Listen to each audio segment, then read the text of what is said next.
Back to my channel. ఈరోజు ఏం జరగబోతుందో తెలుసుకుందామా? ఇంక ఎపిసోడ్లోకి వెళ్ళిపోతే మీనా అలాగే బాలు ఇక రూమ్లో ఉంటారు. ఇక బాలు అయితే మీనాతో, మీనా ఏమైంది? ఆ ప్రభావతి మాటలకి ఇంకా బాధపడుతున్నావా ఏంటి అని అనగానే, లేదండి నేను దానికోసం బాధపడట్లేదు, కానీ ఆమె చేసిన దాని గురించి ఆలోచిస్తుంటేనే అక్కడ మౌనిక ఎలా ఉంటుందో ఏంటోనన్న భయంగా ఉంది. ఏంటి నువ్వు అంటుంది? అవును, వాళ్ళ మేనత్త ఇలాంటి పని చేసి మన కుటుంబాన్ని అవమానించాలి అనుకుందంటే దాంట్లో ఖచ్చితంగా సంజుది అలాగే మౌనిక వాళ్ళ మామయ్య గారిది ఎంతో కొంత పాత్ర ఉంటుంది కదా. అర్థం కావట్లేదా? ఆమె కావాలని మనందరినీ అవమానించాలని చూసింది. అవును మీనా, నాకొచ్చిన కోపానికైతే దాని తల పగలగొట్టాలనిపించింది. ఏవండి, నేను చెప్పేది వినండి. చెప్పు మీనా. నాకెందుకనో అక్కడ మౌనిక సంతోషంగా లేదేమోనని అనుమానంగా ఉంది అని అంటూ ఉంటే ఇక బాలు, నాకు కూడా అలాగే ఉంది, కానీ మౌనిక తెలియకుండా మనం ఏమీ చేయలేం. మౌనిక చెప్తేనే కదా అక్కడ ఉన్న సమస్య గురించి అర్థమవుతుంది. ఏమోనండి, మౌనిక నిజంగా ఏదైనా సమస్యలా ఉంటే తను మనకి చెప్తేనే ఆ సమస్య తనకి తీరుతుంది, లేకపోతే మౌనిక జీవితాంతం బాధపడాల్సి వస్తుంది అని మౌనిక గురించి మీనా అలాగే బాలు మాట్లాడుకుంటూ ఉంటారు. ఇంకా ఒక పక్కన సంజు అయితే నీలకంఠం దగ్గరికి వెళ్ళి, ఏంటి నాన్న అత్త ఏదో చేస్తుంది అని చాలా ఎక్స్పెక్ట్ చేశాను, కానీ మనల్నే ఎదవలు చేసిందేంటి? అసలు అత్తను అక్కడ తీసుకెళ్ళడం చాలా తప్పు అని అంటూ ఉంటే, ఒరేయ్ అక్కడి నుంచి మీ అత్త మనల్ని అలా తీసుకురావటమే మంచిదైంది, లేకపోతే ఆ బాలుగాడి చేతిలో మనందరం అడ్డంగా ఇరుక్కుపోయేవాళ్ళం. ఏంటి నా నన్ను వంటుంది? అవును, ఆ పుస్తకాలు దొంగతనం చేసింది మీ అత్తే. ఆ విషయం ఆ శృతి చూసిందంట, ఫోన్లో వీడియో కూడా ఉందంట. తేడా వస్తే ఆ వీడియో అందరి ముందు బయట పెడతానని చెప్పింది. అందుకనే మీ అత్త మనల్ని ఆ రకంగా చెప్పి బయటికి తీసుకొచ్చింది. ఎంత చేసిందా? అవునరా, ఆ బాలుగడికి కనుక ఈ విషయం తెలిస్తే అక్కడున్న మనల్ని అక్కడే నిలబెట్టి పాతరేసేవాడు. సమయానికి మీ అత్త ఆ పని చేయడమే మంచిదైంది. ఏదైనా సరే ఒక మంచి అవకాశాన్ని మాత్రం మిస్ చేసుకున్నాం. ఆ కుటుంబాన్ని వాడిని నేను అవమానించాలనుకున్నాను, కానీ అవకాశం లేకుండా పోయింది అని అంటూ ఉంటే ఇక, ఒరే సంజు ఎందుకలా బాధపడుతున్నావు? వాళ్ళ ఇంటి బిడ్డ ఈ ఇంట్లో ఉంది కాబట్టి వాళ్ళ మీద మనం ఎప్పుడైనా అవకాశం తీసుకోవచ్చు, ఎప్పుడైనా వాళ్ళని మనం ఘోరంగా అవమానించవచ్చు. అవునన్నా, నువ్వు చెప్పింది నిజం. ఆ కుటుంబాన్ని మనం ఎప్పుడైనా అవమానించవచ్చు. త్వరలోనే ఆ కుటుంబాన్ని శాశ్వతంగా మౌనికకి దూరం చేస్తాను, వాళ్ళకి నేనంటే ఏంటో తెలిసేలా చేస్తాను అని సంజు అంటాడు. ఇంకా ఉదయం అవుతుంది. ఉదయం అయిన తర్వాత అమ్మ ఇక బాలుకి ఫోన్ చేస్తుంది. ఇక బాలు, ఏంటి ఇలా డార్లింగ్ ఇలా ఫోన్ చేసావేంటి? ఒరేయ్ పండక్కి మీ అందరినీ ఊరికి తీసుకురమ్మని మీ నాన్నతో చెప్పానురా, కానీ మీ నాన్న ఇప్పటికీ ఉలుకు పలుకు లేదు, అందుకే నీకు ఫోన్ చేశాను. ఎల్లుండే పండగ, రేపే మీ అందరూ కూడా ఇంటికి రావాలి అని అనగానే, ఏ శిల డార్లింగ్ నువ్వు పిలిచాక మేము రాకుండా ఉంటామా? నువ్వన్నీ ఏర్పాటు చేసుకో, ఈ సంతంతరిని తీసుకొచ్చి అక్కడ పడేసే బాధ్యత నాది అంటూ బాలు కాల్ కట్ చేస్తాడు. ఇంకా ఒక పక్కన మీనా అయితే పూల కొట్లో పూలన్నీ కూడా అమ్మేసి ఇక ఇంటికి వస్తూ ఉంటుంది. ఇంటికి రాగానే ఇక ప్రభావతి, ఏ ఆగు అని అంటుంది. ఏమైందత్తయ్య? చూడు, ఆ ఇంటి ముందు పూల కొట్టు తీస్తావా లేదా? అక్కడ తీసేసి ఎక్కడ పెట్టమంటారు అత్తయ్య? ఏంటి అదేదో పెద్ద షోరూమ్ లాగా ఇక్కడ తీసేసి ఎక్కడ పెట్టమంటావు అంటావేంటి? అసలు నువ్వు పూల కొట్టు పెట్టడానికే వీల్లేదు. ఏ ఏమైంది అత్తయ్య? ఏమైందంటావేంటి? నిన్న మౌనిక ఇంటి వాళ్ళు వచ్చి ఆ పూల కొట్టుని చూసి ఎంత అవమానంగా మాట్లాడారు. అది సరిపోనట్టు ఈ ఈ సందులో ఉన్న వాళ్ళందరూ కూడా నేనే పూల కొట్టు పెట్టానేమో అనుకొని అందరూ ఎలా ఉంది పూల కొట్టు బిజినెస్ అని అడుగుతున్నారు. నా తల తీసేసినట్టు ఉంది, అవమానంగా అనిపిస్తుంది. అందుకే నువ్వు ఆ పూల కొట్టు పెట్టడానికి వీల్లేదు అని అనగానే ఇక మీనా, చూడండి అత్తయ్య, మీరెన్ని చెప్పినా ఏం చేసినా నేను పూల కొట్టు తీసే ప్రసక్తే లేదు అని అంటుంది. అప్పుడే బాలు వస్తాడు. ఇక ఆ మాట విన్న బాలు, కరెక్ట్గా చెప్పింది మీనా. చూడు ప్రభావతమ్మ, నా భార్య ఆ పూల కొట్టు తీదు. ఆ పూల కొట్టు వల్ల మీకేమైనా సమస్యలు వస్తే వాటిని మీరే తీసుకోండి, మాకెటువంటి సంబంధం లేదు అని అనగానే ఇక సత్యం, బాలు ఏమైందిరా? అది కాదు నాన్న అని అంటూ ఉంటే ఇక ప్రభావతి దగ్గరికి వచ్చి, చూడు ప్రభావతి, పూల కొట్టు వల్ల నీకే సమస్య వచ్చింది? అయినా వాళ్ళు బాగుపడటానికి ఏదో ఒక పని మొదలు పెట్టినప్పుడు దాన్ని మధ్యలో ఆపమనడం కరెక్ట్ కాదు అంటూ సత్యమైతే ఇక ప్రభావతి నోరు మోయించేస్తాడు. ఇంతలోకి అప్పుడే బాలు, నాన్న మీరు ఒక్క నిమిషం ఇక్కడే ఉండండి. ఒరేయ్ లేచిపోయినాడా? లక్షలు మింగినోడా, డబ్బులమ్మా పాడరమ్మా, అందరూ కిందకి రండి అని వెనకాలనే ఇక ప్రభావతి, ఏవైందిరా, మళ్ళీ ఏ గొడవ చేయడానికి అందరినీ ఇంట్లోకి పిలిపిస్తున్నావు, ఇది సరిపోదా ఏంటి అని అంటూ ఉంటే, ఆగు ప్రభావతమ్మా, ఎందుకు కంగారు పడతావు, ముందు అందరు రాని, డబ్బులమ్మా వచ్చేసావు నువ్వు కూడా, ఏంటి బాలు, ఎందుకు అందరినీ పిలిచావు, ఎందుకంటే షీలా డార్లింగ్ నాకు ఫోన్ చేసింది, పండక్కి మనందరినీ అక్కడికి రమ్మని ఇన్వైట్ చేసింది, ఆ విషయం చెప్పడానికే మిమ్మల్ని కిందకి రమ్మన్నాను అని వెనకాలనే ఇక సత్యం, అమ్మ నాతో కూడా చెప్పింది, అందరం పండక్కి అమ్మ వాళ్ళ ఊరు వెళ్ళాలి అని అంటూ ఉంటే ఇక మనోజ్, నాన్న నాకు కుదరదు అని అంటాడు. అవును, సార్ గారు పార్క్లో పల్లీలు తినాలి కదా, పేపర్లు చదవాలి కదా, అందుకే సార్ గారి బిజినెస్కి టైం కుదరదు అని వెనకాలనే ఇక రోహిణి, బాలు ఎందుకు ఎప్పుడు చూసినా మనోజ్ గురించి మాట్లాడుతూ తనని తక్కువ చేస్తావు, అయినా మనోజ్ కుదరదు అంటే తను జాబ్ కోసం ఇంటర్వ్యూలకి అటెండ్ అవుతున్నాడు, అందుకే అలా చెప్పాడు, అర్థం చేసుకోకుండా ఎందుకు ప్రతిసారి మనోజ్ని వేలెత్తి చూపిస్తావు, చెప్పు అని వెనకాలనే, ఏంటి పార్లరమ్మా, వాడిని అనేసరికి నీకు పౌరుషం బాగా వచ్చినట్టుంది కదా, వాడు ఉద్యోగాల కోసం తిరుగుతున్నాడు అంటున్నావు, వాడు ఎంత ఇంటర్వ్యూలోకి వెళ్ళినా వాడి మొహాన్ని చూసి ఎవ్వడు ఉద్యోగం ఇవ్వడు, మీ నాన్న బాగా డబ్బున్నాడు అంటావు కదా, మరి వాడితో ఏదో ఒక బిజినెస్ పెట్టించచ్చు కదా అని వెనకాలనే ఇంకా ఒక్కసారిగా ప్రభావతి, పెట్టిస్తాడ్రా, నా కొడుకేమీ నీలాగా కారులు నడుపుకొని బతకాల్సిన అవసరం లేదు, వాళ్ళ నాన్న సంపాదించిన వ్యాపారాలన్నిటికీ కూడా వాడే వారసుడవుతాడు,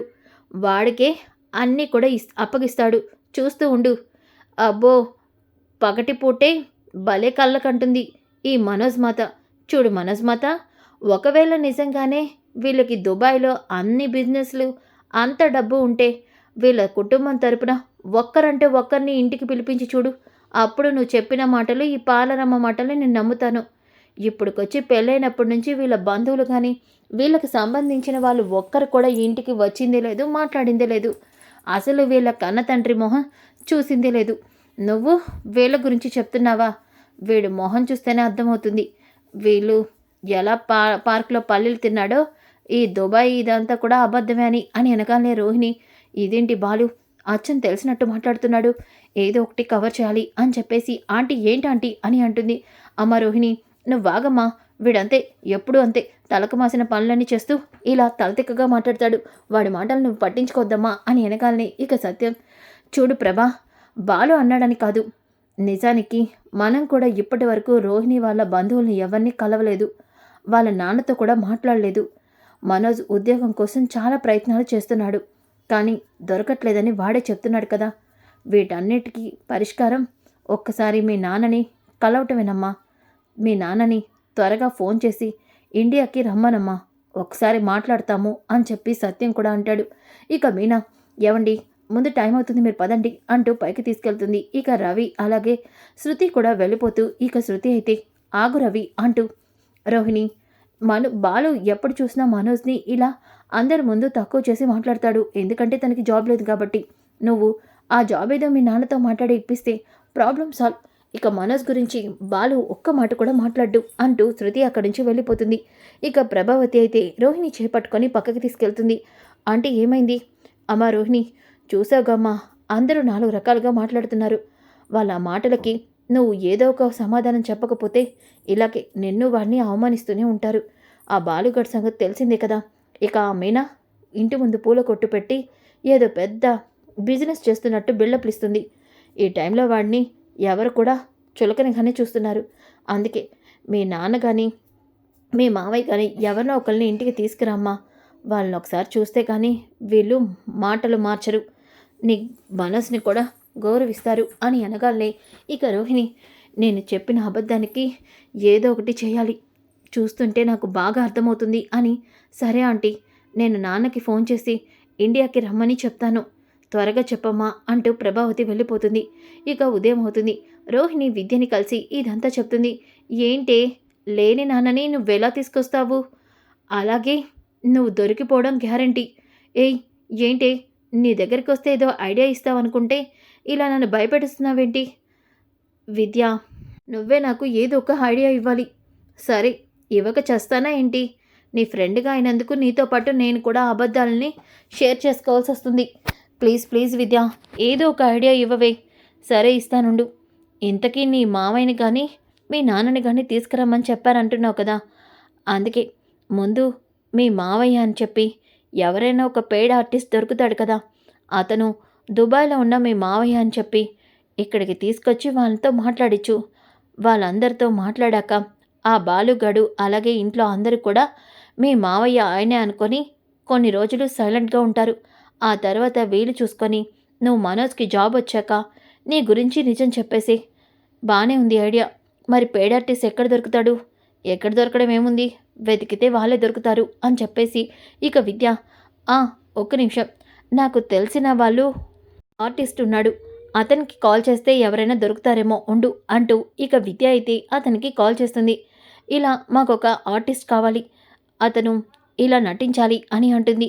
ఇక ఆ మాటకి సరే మేడం, మేము ఈవినింగ్ కల్లా మీ దగ్గరికి పంపిస్తాను, అతనితో ఏం మాట్లాడాలో ఏంటో మీరు ట్రైనింగ్ ఇచ్చుకోండి, ఓకే ఓకే అంటూ కాల్ కట్ చేస్తుంది. ఇక ఇదంతా విన్న రోహిణి అయితే సూపర్ విద్య, నాకు చాలా హ్యాపీగా ఉంది, నా ప్రాబ్లం ఇంత ఈజీగా సాల్వ్ అవుతుందని అస్సలు అనుకోలేదు. రోహిణి, డబ్బుంటే చాలు ఈ రోజుల్లో ఏదైనా జరిగిపోతుంది అని అంటుంది. ఇక ఈవినింగ్ అవుతుంది. ఈవినింగ్ అయిన తర్వాత ఆ పెయిడ్ ఆర్టిస్ట్ అయితే ఇక సూటు బూటు వేసుకొని రోహిణి విద్య దగ్గరికి వస్తాడు. ఇక రోహిణి, మీరు నా పేరే పుల్లారావు అని అనగానే, ఇదేంటి నీ భాష ఇలా ఉంది, అంతే నా భాష అలాగే ఉంటుంది అని అంటూ ఉంటే ఇక విద్య, సరే సరే చూడు, మేము చెప్పిందంతా నువ్వు వీళ్ళ ఇంటికి వెళ్ళి మాట్లాడాలి, ఓకేనా? ముందు చెప్పండి మాట్లాడగలనో లేదో, ఆ తర్వాత మీకే తెలుసుద్ది అని అంటాడు. ఇక రోహిణి, వీడేంటి ఇంత చీప్గా మాట్లాడుతున్నాడు, దొరికిపోతాడేమో, దొరకకుండా నువ్వే ఏదో ఒకటి మేనేజ్ చేయ రోహిణి అని చెప్పేసి, చూడండి మీరు దుబాయ్లో బిజినెస్ చేసి ఇండియాకి వచ్చారు, అలాగే తిను మీ మేనకోడలు, మీ మేనకోడల్ని చూడటానికి మీరు ఇంటికి వచ్చారు, ఈ విషయం మీరు వాళ్ళ ఫ్యామిలీ వాళ్ళతో చెప్పాలి, అలాగే వాళ్ళు భోజనం ఇది అని హడావుడి చేస్తారు, కానీ మీరు భోజనం చేయడం కుదరదని, అలాగే బిజినెస్లు కొంచెం లాస్లో ఉన్నాయని, రోహిణి వాళ్ళ ఫాదర్ ఇప్పుడు ఇండియాకి రావటం కుదరదని మీరు మేనేజ్ చేయాలి, ఓకేనా? ఏంది దో భయా అని అంటూ ఉంటే, ఏంటి అర్థమైందా లేదా అని అనగానే, ఓకే ఓకే అలాగే చెప్తానమ్మాయి అంటూ ఇక అతన్ని తీసుకొని రోహిణి అయితే తన ఇంటికి బయలుదేరుతుంది. ఇంతలోకి ప్రభావతి వాళ్ళందరూ కూడా ఇంట్లో ఎదురు చూస్తూ ఉంటారు.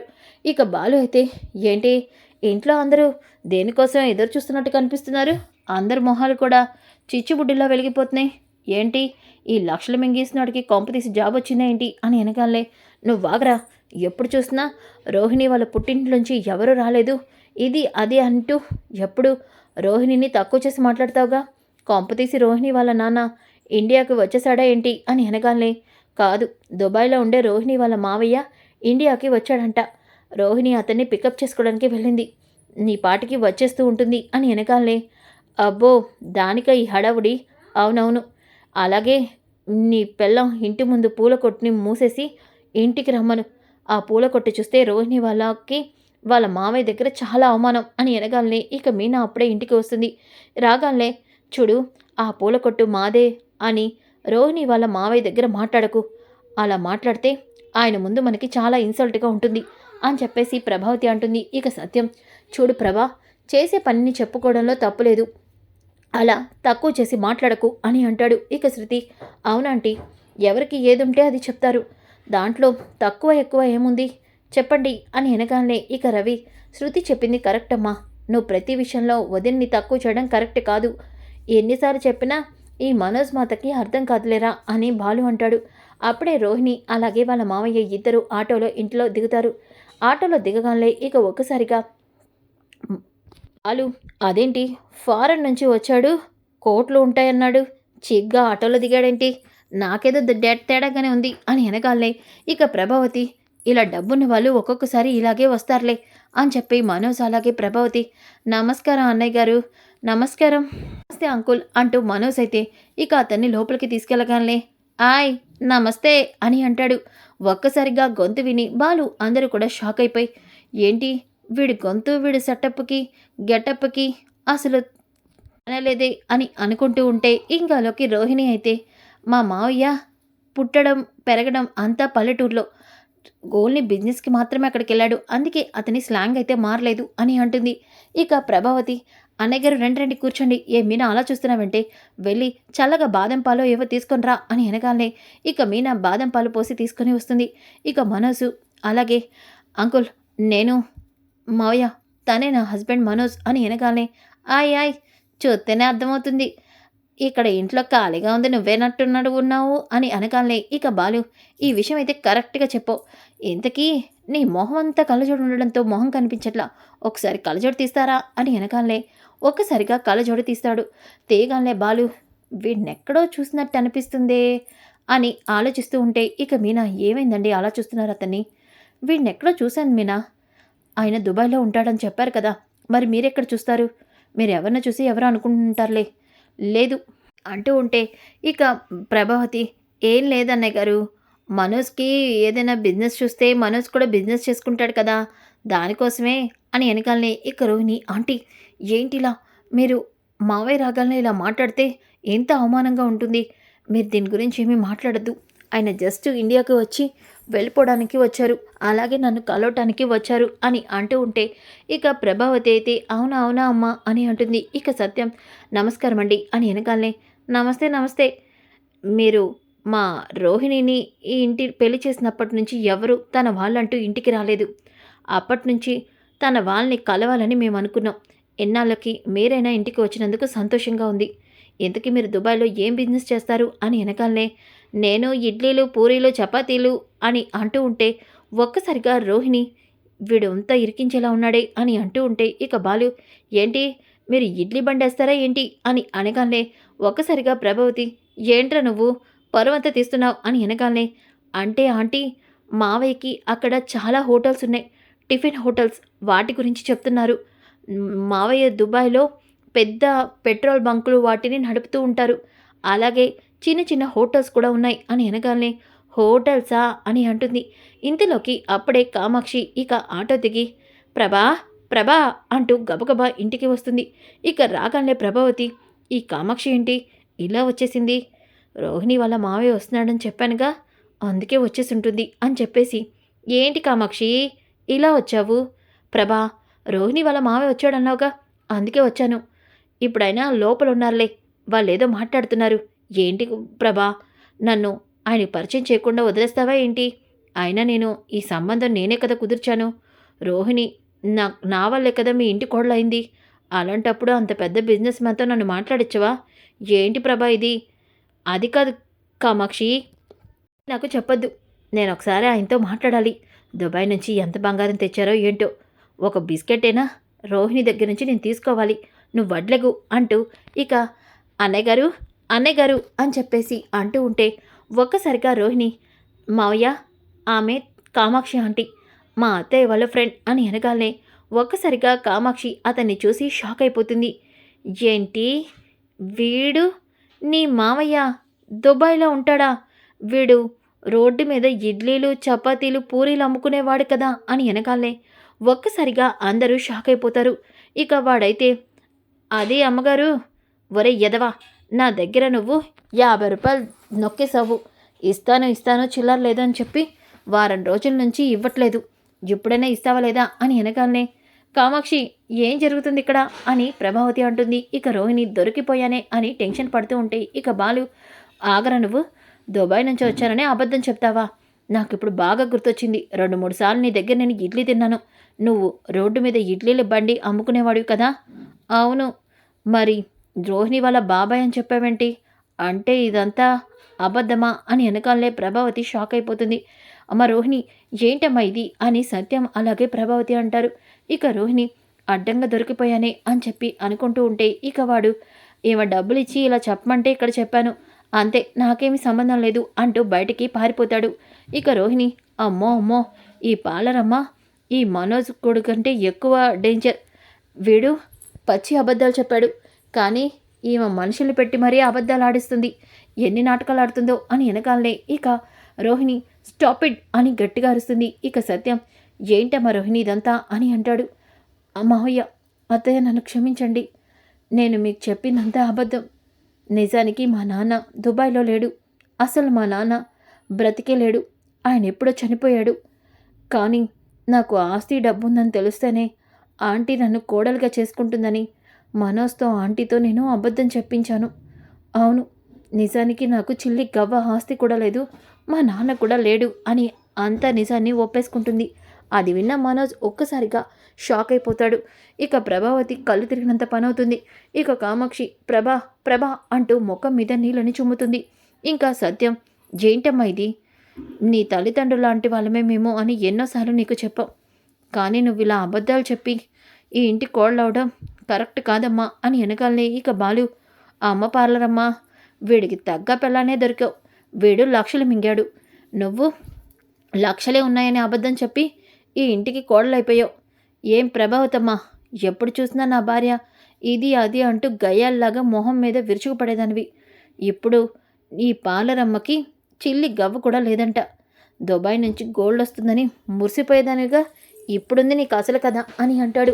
ఇక ప్రభావతి కూడా షాక్ అయిపోతుంది. సో ఫ్రెండ్స్, కమింగ్ ఎపిసోడ్ చాలా చాలా ఇంట్రెస్టింగ్గా ఉంటుంది. Don't miss. ఈ వీడియో నచ్చితే తప్పకుండా లైక్ చేసి షేర్ చేయండి. Thanks for watching.